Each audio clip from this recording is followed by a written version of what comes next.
Usaha pencurian jenazah Nabi SAW. Sejarah mencatat beberapa usaha pencurian terhadap jenazah Nabi SAW semuanya mengalami kegagalan. Sungguh Allah Subhanahu wa Ta'ala telah menjaga Nabi-Nya SAW dalam keadaan hidup dan dalam keadaan sudah meninggal. Ada 5 usaha pencurian jenazah Nabi SAW yang ditulis oleh penulis buku sejarah Masjid Nabawi Asy-Syarif, Muhammad Ilyas Abdul Ghani. Aku akan menyebutkannya secara ringkas. Usaha pertama. Di masa Al-Hakim Bi'amrillah Al-Ubaidi, salah seorang zindik mengusulkan kepadanya untuk menghadirkan jasad Rasulullah SAW ke Mesir untuk menarik perhatian manusia kepadanya sebagai pengganti Madinah, lalu memerangi penduduknya. Pada hari berikutnya, Allah Ta'ala mengirimkan angin ke Madinah dan hampir bumi tergoncang kerana kuatnya angin itu. Hal ini menjadi penghalang tujuan para pembangkang tersebut. Usaha kedua. Pada masa Alifah Al-Ubaidi yang sama, dia mengutus orang untuk tinggal di sebuah rumah dekat dengan Al-Haram An-Nabawi. Kemudian ia menggali sebuah terowongan dari rumah tersebut menuju kubur Nabi SAW. Kemudian penduduk Madinah mendengar ada suara menyeru, memanggil-manggil di tengah-tengah mereka bahawa Nabi kalian akan digali kuburnya. Maka manusia pun menyelidikinya, kemudian mendapati mereka yang sedang menggali, lalu membunuh mereka. Patut juga disebutkan bahawa Al-Hakim bin Ubaidillah mengaku sebagai Tuhan pada tahun 408 Hijrah.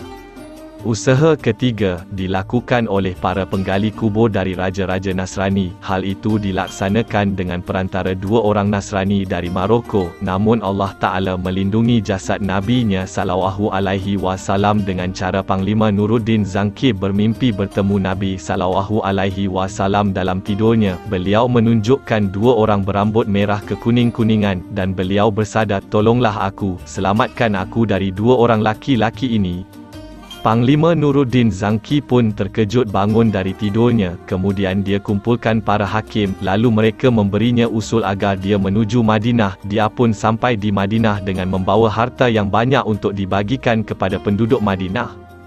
Dia kumpulkan manusia, lalu memberi mereka hadiah setelah nama-nama mereka dicatat, dan dia tidak melihat 2 orang laki-laki yang ditunjukkan Nabi dalam mimpinya. Di saat itu dia bertanya, adakah orang yang belum mengambil sesuatu dari harta sedekah ini?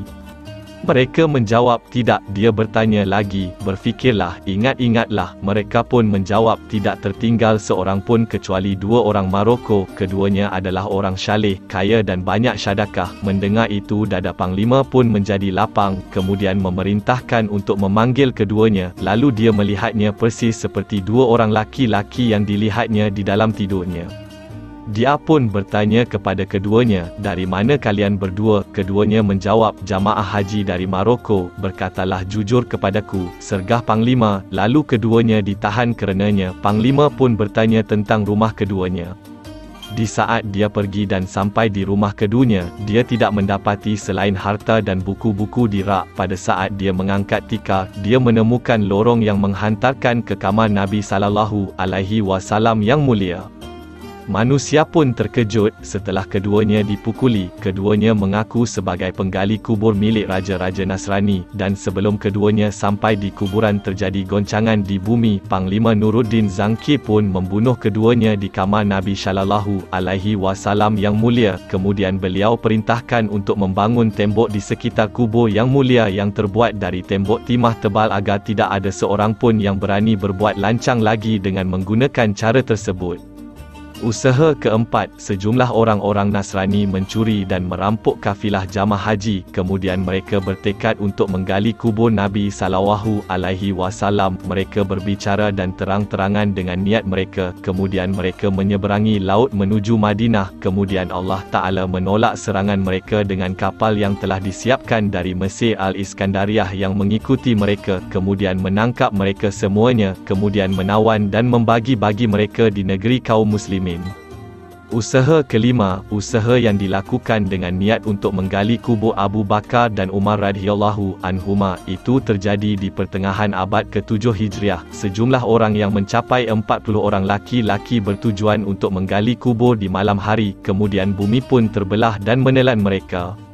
Hal ini diceritakan oleh pelayan Al-Haram An-Nabawi pada saat itu. Dia adalah Syawab As-Syamsu Al-Malthi, nota kaki 1 pada tahun 358 Hijrah. Orang-orang Rafidhah Ubaidi menguasai Mesir. Mereka itu adalah satu kelompok yang mengaku cinta kepada Ahlul Bait. Di antara pemimpin mereka yang paling menonjol adalah Al-Hakim Bi'amrillah yang mengaku sebagai Tuhan, dan dia mendakwahkan pendapat reinkarnasi arwah. Kekuasaan negeri itu berakhir pada tahun 568 Hijrah.